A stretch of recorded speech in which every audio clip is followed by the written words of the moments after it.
সবাই জানেন তো? হ্যাঁ, ইনকিলাব, ইনকিলাব, আইএসএফ, আইএসএফ, বাম ঐক্য, আইএসএফ যৌথ সংগ্রাম, বাম আইএসএফ এর ঐক্য, বাম আইএসএফ এর ঐক্য। আগামী 29 এপ্রিল আসছে দিন, আগামী 29 এপ্রিল আসছে দিন, আগামী 29 এপ্রিল আসছে দিন।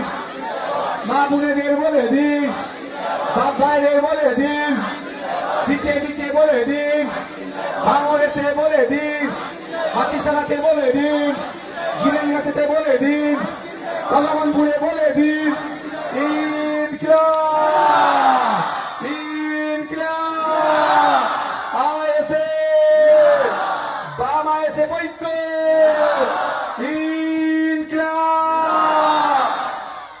ভাই এখন একটা জয়েনিং হবে, যারা জয়েন করছে। আমি আপনাদের সাথে বেইমানি করিনি, এটা জোর করে বলতে পারবেন তো নাকি? কেউ 1 টাকার দুর্নীতি আমার নামে লাগাতে পারবে? কেউ 1 টাকার দুর্নীতি আমার নামে লাগাতে পারবে না, কারণ আমি সে কাজ করিনি, করবো না।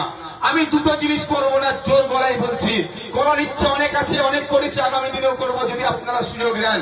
যে দুটো জিনিস আমি করবো না, প্রথম কথা হচ্ছে ধর্মীয় বিভাজন আমি করতে পারবো না। ধর্মে ধর্মে লাগিয়ে দিয়ে ভোট তুলে আমি পালাবো, এ কাজ আমি করতে পারবো না। আর দ্বিতীয় হচ্ছে আমি দুর্নীতি করতে পারবো না। তাই আমার 5 বছরের রাজনীতি জীবনে একটা শব্দ কেউ দেখাতে পারবে না যে শব্দ দ্বারা কোন ধর্মের মানুষ, কোন বর্ণের মানুষ, কোন জাতের মানুষ, কোন লিঙ্গের মানুষ আর কোন লিঙ্গের প্রতি আমি অবমাননা করেছি, অপমান করেছি। সুতরাং আমার দ্বারা এটা হবে না। আর একটা হচ্ছে কেউ বিগত 5 বছরে শুধু পাঙ্গন নয়, সারা রাজ্যের মানুষ 1 টাকার দুর্নীতি আমার গায়ে লাগাতে পারবে না, কারণ আমি দুর্নীতি করার জন্য রাজনীতিতে আসিনি। আমি হলফনামা জমা করেছি, পেপারে খবর এসেছে, আপনারা দেখেছেন যে নওশাদ সিদ্দিকী বিধায়কের ইনকাম কমে গিয়েছে। ম্যাক্সিমাম বিধায়কের দেখুন, সব বিধায়কের দেখুন, 293টা বিধায়কের দেখুন, আর নওশাদ সিদ্দিকীকে আলাদা জায়গায় দেখুন। ভাঙড়ের বিধায়কের ইনকাম কমে গিয়েছে, আর বাকি রাজ্যের বাকি বিধায়কদের ইনকাম বেড়ে গিয়েছে। এটা থেকে প্রমাণ হয় যে আমি দুর্নীতি করিনি, আমি চুরি করিনি, আমি তোলাবাজি করিনি। আর যদি মনে করেন এটা গর্বের বিষয় যে বিধায়কের ইনকাম কমে যাচ্ছে, বিধায়কের ইনকাম বাড়ার দরকার, উল্টে কমে যাচ্ছে, মানে আমার বিধায়ক তথা ধানসিংহের বিধায়ক, সংযুক্ত মোর্চার বিধায়ক ন্যায় নিষ্ঠার সাথে চলছে, তাকে আবার দ্বিতীয়বারের জন্য আরো 5 বছরের সুযোগ দিয়ে তাকে আমাদের বিপদে আপদে লড়াই করার মতো জায়গায় পাঠায়। আমার উপরে এত রাগ কেন? আমাকে এত আটকানোর চেষ্টা হচ্ছে কেন? আমার দোষটা হচ্ছে এটাই, আমি দলিতের কথা বলি, আদিবাসীর কথা বলি, হিন্দুর কথা বলি, মুসলমানের কথা বলি, অন্যায়ের বিরুদ্ধে কথা বলি, এটাই আমার হচ্ছে অপরাধ।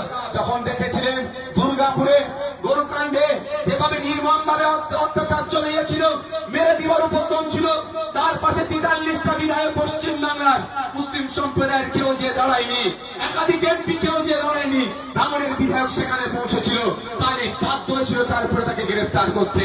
আপনি খোঁজ নিয়ে দেখুন, বিদ্যুৎ মন্ডল বিষ্ণুপুর থানার বাড়ি জুলপিয়া বিষ্ণুপুরে, ওকে খুন করেছিল, ওর পাশে কেউ যে দাঁড়ায়নি।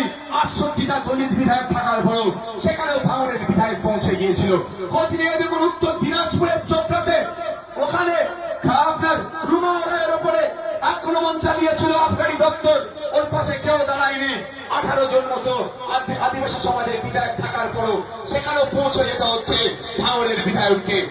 এসসি সার্টিফিকেট বাতিল নিয়ে কেউ কথা বলার সাহস পাচ্ছে না, সেই বিরোধিতা করছে আইএসএফ এর এই সংযুক্ত মোর্চা তথা ভাঙড়ের বিধায়ক। যেখানেই অন্যায় হচ্ছে তার বিরোধিতার জন্য প্রথম মুখ খুলছে ভাঙড়ের বিধায়ক, এটাই ওদের মাথা ব্যথা হয়ে দাঁড়িয়েছে।